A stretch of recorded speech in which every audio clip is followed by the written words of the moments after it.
అబ్బాయి నవీన్, ప్రేరణ.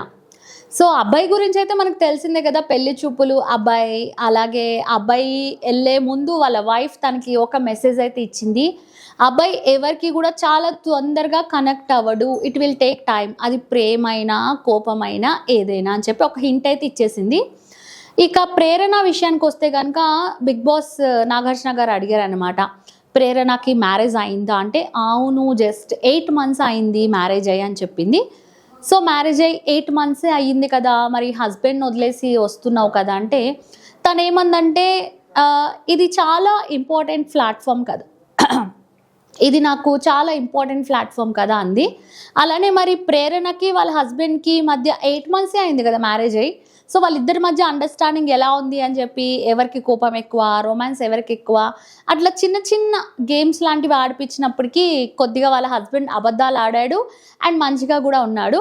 అలాగే మరి అబ్బాయి ప్రేరణ వీళ్ళిద్దరిని లోపలికి పంపించేటప్పుడు వాళ్ళిద్దరి గురించి కూడా అడిగారనమాట.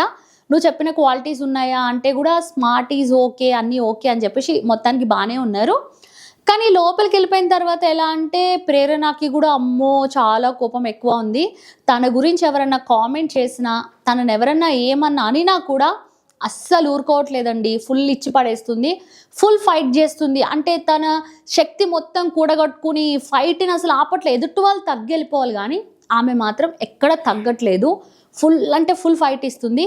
ఈవెన్ నాగార్జున గారు వచ్చి వీకెండ్లో గేమ్ ఆడిపించేటప్పుడు కూడా ఆ డ్రెస్ ఉందా లేదా కూడా చూసుకోవట్లేదు. ఇట్లా ఇట్లా ఇట్లా ఇట్లా అనుకుంటూ ఎగిరెగిరి అట్లనే అట్ ద సేమ్ టైం ఫన్నీగా కూడా ఉంది, ఫన్నీగా కూడా మాట్లాడుతుంది.